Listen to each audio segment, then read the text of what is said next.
My 550i has been the best BMW that I've owned to date. Twin turbo V8, tons of power, looks good, sounds amazing. So naturally, I bought another BMW. This one has a third of the power and 3 pedals. What's up guys? Thanks for tuning back into the channel. If you're new here, my name is Ian. This channel is focused on BMW F10 550i content, but today we're switching things up because I just picked up this E46 330ci and it's about to change everything for the channel.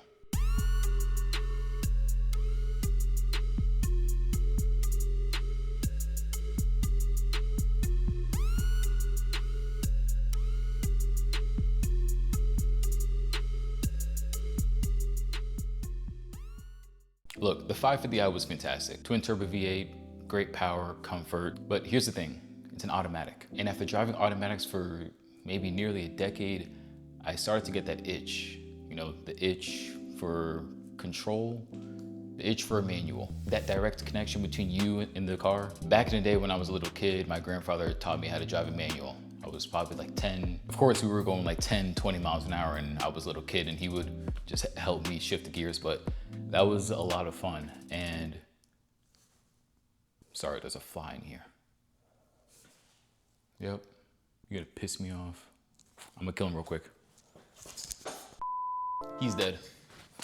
All right, like I was saying, plus let's be real, when you're daily driving a modified 550i like this, you want something more reliable, something that's gonna get a little bit more miles per gallon if you're gonna daily drive it. Now that's not to say that the 550i isn't reliable. Trust me, this car has never left me stranded.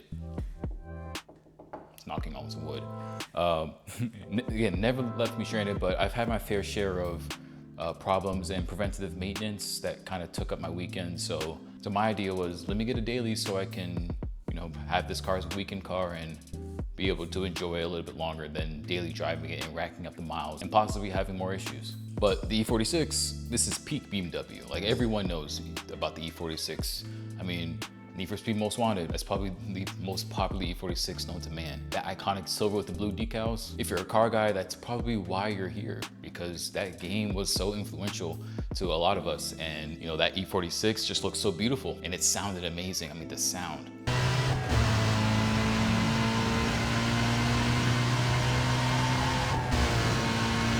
So I started browsing Facebook Marketplace, as you typically do when you're about to make a bad financial decision.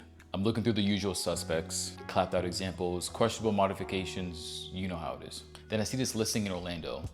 6-hour drive, seller seemed legit, he was very communicative, price was fair. I mean, it's a pretty clean 23-year-old car. Not showroom clean, but you know, it's been through a few owners who've kept it clean. And by a few owners, I mean 7 owners. We did a test drive, inspection was solid, then I gave them the money. Deal was done, so now I have to drive this car 6 hours back home to Atlanta. So why both cars?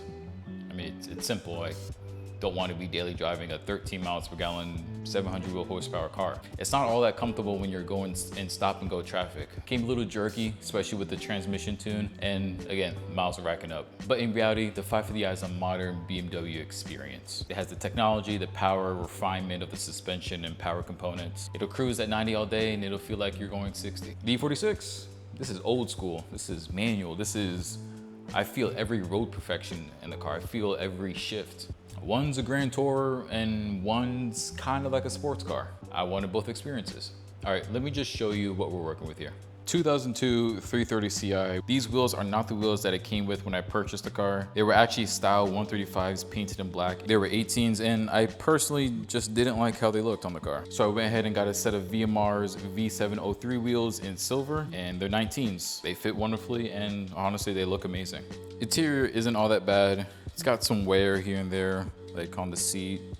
Again, 23-year-old car and let's check the mileage. 220,000 miles. Cool things about the interior, short shifter is already installed. I got a Bluetooth radio and I have a USB adapter right here.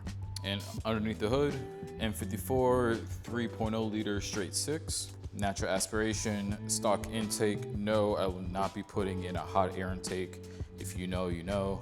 So what's the plan for the E46? I'm thinking OEM Plus build. So keep it tasteful, keep it running, and keep it clean. A couple of my first priority mods would be, I always say maintenance is key, but I really need to get a new bumper. So I'm thinking about getting the M3 front bumper. Oh, it's not an M, it's not an M. I don't care. I really don't care. I'm sorry. I'm not sorry. Next would be suspension, maybe some interior upgrades here and there. Definitely maintenance items, as preventive maintenance has done me so well in the 550i. I know it will do me much better with the E46, and it probably just needs it either way, so why not? E46 content is coming, every mod, every problem. This E46 will have its own series. Now don't worry, if you're here for the 550i, which most of you likely are, it's not going anywhere, I'm not selling it. The 550i is pretty much already done in terms of what I bought the car for. So I would be going over what I've done, what problems I've had, how to fix this, how to fix that, what mod should you get when you first get one, what maintenance should you do when you first get one, and et cetera, et cetera.